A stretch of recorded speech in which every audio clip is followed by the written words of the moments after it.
బట్టల మరకలు పూర్తిగా వదిలించే ప్లాంట్ బేస్డ్ డిటర్జెంట్ లిక్విడ్ ఎలిమ్ డిటర్జెంట్ లిక్విడ్.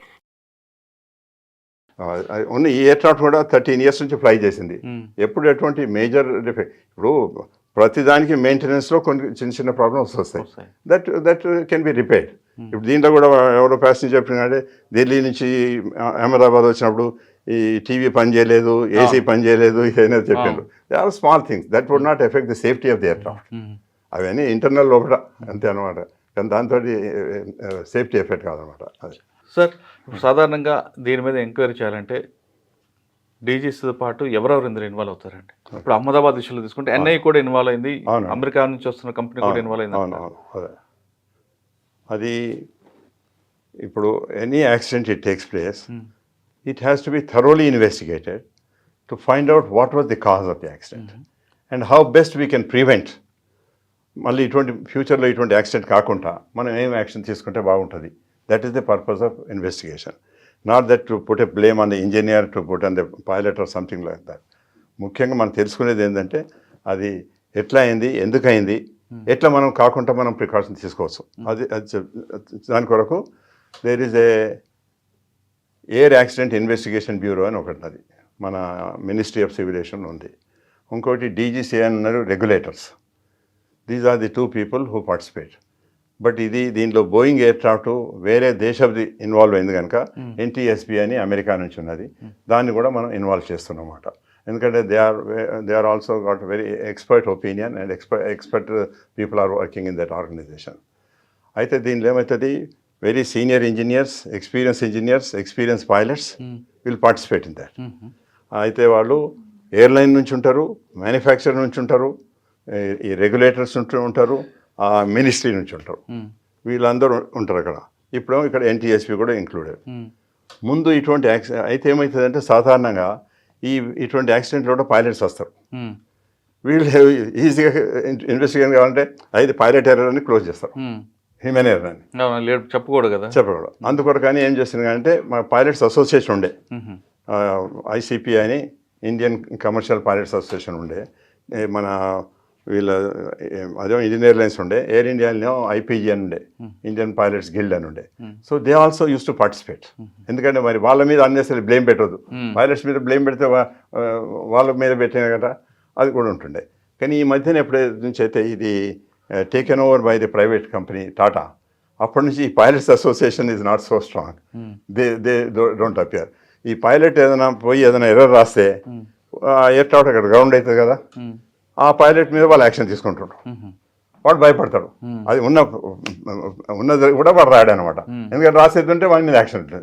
అందుకొరకు ఆ ఫెయిర్నెస్ ఉండాలంటే they should have that liberty. ఇంజనీరే కానీ పైలట్ కానీ షుడ్ హ్యావ్ ఎ లిబర్టీ. ఏంటంటే ఫైనాన్షియల్ కండిషన్స్, ఇప్పుడు వాడు ఇంజనీర్ అంటే సరే ఇది పని చేసలేదు, ఇది రీప్లేస్ చేయాలి అంటే ఆ రీప్లేస్ చేయాలంటే it cost so much of money, financial again financial. ఇంకొకటి స్పేస్ సరిగా సప్లై కాకపోవచ్చు, ఆ స్పేస్ ఉండకపోవచ్చు కూడా. అటువంటి కన్స్టిట్యూన్స్లో కూడా అది చలా అని చేయవచ్చు. అందుకొరకు ఆ స్ట్రిక్ట్నెస్ ఉండాలి, మెయింటెనెన్స్ స్టాండర్డ్స్ మెయింటైన్ చేసినప్పుడు. That is very important. Sir వీళ్ళందరూ ఇన్వెస్టిగేషన్ చేసి ఎప్పుడో రిపోర్ట్ ఇవ్వాలి, టైం బాండ్ ఉంటుందండి? ఉంటుంది. ఇప్పుడు మనుషులు చనిపోయింది కనుక దీనిలో ఒక హైకోర్టు జడ్జిని కూడా పెడతారు, రిటైర్డ్ జడ్జో యాక్టివ్ జడ్జ్ ఎవరిని పెడతారు అనమాట. So there's a lot of lengthy process are there. So it takes sometimes few months, sometimes few years also it takes. మీకు తెలిసిన సో ఒక ఎయిర్బస్ 300 ఎయిర్క్రాఫ్ట్ తిరుపతి దగ్గర ల్యాండ్ అయ్యింది, ప్యాడీ ఫీల్డ్స్లో ల్యాండ్ అయ్యింది. చిరంజీవి దానిలో I was also in the investigation board అనమాట. So I know it he's taken more than 7 to 8 months. ఎందుకంటే ఎన్నో దానికి కోర్టు ప్రకారంగా ఎన్నో ఎగ్జామిన్ చేయవలసి వస్తుంది. ఐ విట్నెస్లు ఎవరు చూసినారు, ఎవరు చేసినారు. పైలట్ ఉన్నాడు కదా సార్ అందులో? పైలట్ ఉన్నాడు. అందుకొరకే the truth could come out. అయితే ఆ పైలట్ ఏం చేసిన, that pilot was I also trained him. ఆయన ఏమన్నా అంటే ఇప్పుడు ఇటువంటి బ్యాడ్ వెదర్, పూర్ విజిబిలిటీ ఉన్నప్పుడు that aircraft is equipped with auto landing system. Poor విజిబిలిటీలో ఆటో ల్యాండింగ్ తోటి వచ్చి ల్యాండ్ కావచ్చు. ఇప్పుడు అట్లే కెనడాలో, యూరోప్లో ఈ వింటర్ సీజన్లో పూర్ విజిబిలిటీ ఉంటుంది. ఎట్లా how they are landing because of that auto landing system.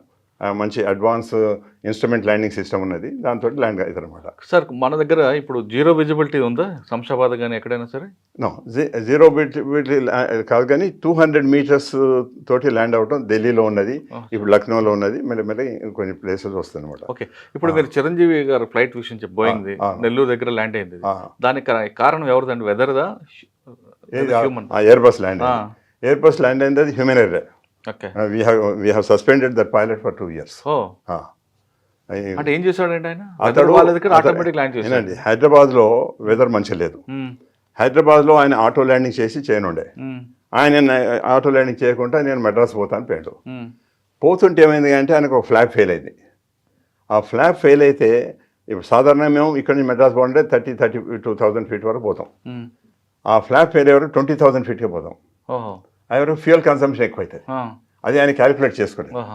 ఇంకోటి ఏంటంటే ఫ్లాప్ ఇట్లా బయటకు వచ్చి ఉంది కనుక స్పీడ్ కూడా తగ్గుతుంది. దర్ 2 penalties, ఒకటి స్పీడ్, ఒకటి హైట్. దాంతో ఫ్యూయల్ కన్సంప్షన్ ఎక్కువైపోయింది. అందుకని ఆయన మెడ్రాస్ చేరకుండా తిరుపతి దగ్గర ల్యాండ్ కావాల్సి వచ్చింది. నెల్లూరు తిరుపతి మధ్యలో అక్కడ ల్యాండ్ అయ్యాడు. అయితే ఆయన అంటాకంటే నాకు ఈ ఆటో ల్యాండింగ్ నాకు నేర్పలేదు, అందుకని నేను ఆటో ల్యాండింగ్ చేయలేదు అన్నాడు. అంటే నేను బుక్ తెప్పించినాను, నేను చెప్పి నేనే నీకు ఆ ట్రైనింగ్ ఇచ్చిన అని నేను జడ్జికి చెప్పిన. గురువు దగ్గర జడ్జికి చెప్పినా అంటే సార్ అని కింద ఈయన సిగ్నేచర్ ఉన్నది, దాని మీద వైట్ పేపర్ పెట్టి ఆయనకే చూపించిన, ఇది ఎవరిది ఇది అంటే, నో నాకు ట్రైనింగ్ ఇవ్వలేదు అంటాడు. పేపర్ తీసి సిగ్నేచర్ ఉన్నది. చెప్పిన మరి ఇది ఎట్లా చెప్పు అంటే ఇక వాడు నోరు మూసుకున్నాడు అనమాట. అయితే జడ్జి కూడా అన్నాడు, see because you are there, you could take out the truth that you are trained him.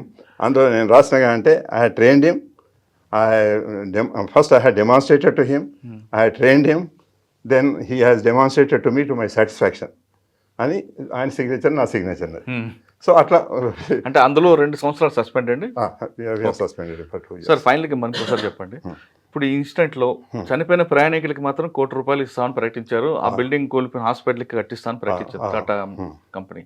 కానీ పైలట్ కానీ ఎయిర్ హోస్టెస్ చనిపోయారు కాబట్టి వాళ్ళకి ఏమైనా నష్టపరిహారం ఉంటుందా? వాళ్ళకు కూడా ఇన్సూరెన్స్ కవరేజ్ ఉంటుంది. ఇన్సూరెన్స్ కవరేజ్ వాళ్ళ యొక్క ఏజ్ని బట్టి, ఎక్స్పీరియన్స్ని బట్టి వాళ్ళ ఇన్సూరెన్స్ ఉంటుంది అనమాట. క్యాప్టెన్స్కి ఎక్కువ ఉంటుంది. కంపెనీ ఉంటుంది ఎయిర్ ఇండియా. ఎయిర్ ఇండియా అంటే ఎయిర్ ఇండియా ఇన్సూరెన్స్లో బట్టే వాళ్ళు they bear the expenditure for ఇది కనుక ఉంటుంది అనమాట. అట్లా అంటే ఒకవేళ హ్యూమన్ ఎర్రర్ అని తెలిసిన తర్వాత ఇస్తుందా? తెలిసినాక కూడా ఇస్తారు. ఇదివరకైతే ఇచ్చిండ్రు. They should not say that ఇది కో-పైలట్ ఎర్రర్ కానీ కో-పైలట్కి ఇవ్వము అని అట్లా ఇదివరకైతే కాలేదు. ఎందుకంటే ఆయనకి ఏం బ్యాడ్ ఇంటెన్షన్స్ లేవు, ఏదో by error he has done it by mistake. ఆయన కూడా చనిపోతాడు, ఆయన కూడా చనిపోయాడు కదా, అందుకొరకు ఇది సిస్టమ్ లేదు ఇదివరకు. అహ్మదాబాద్ లాంటి ప్రమాదం ఇకపై జరగకుండా ఉండాలంటే పైలట్స్కి రెగ్యులర్గా ట్రైనింగ్ అవసరం అంటున్నారు ఎస్ఎన్ రెడ్డి గారు. ఏదో వాళ్ళ సీనియరిటీ ఉన్నా 8 గంటల ప్రయాణం చేస్తారని ఎక్స్పీరియన్స్ కనిపిస్తున్నా రెగ్యులర్ ట్రైనింగ్ చేయాలి. అదేవిధంగా మెడికల్ బోర్డు ముందు వాళ్ళకి కూర్చోబెట్టి వాళ్ళకి ఎలాంటి హెల్త్ ఇష్యూస్ ఉన్నాయనే విషయాన్ని షార్ట్అవుట్ చేస్తే ఇకపై ఇలాంటి సంఘటనలు జరగకుండానికి ఒక ఆపర్చునిటీ ఉంది అంటున్నారు ఎస్ఎన్ రెడ్డి గారు.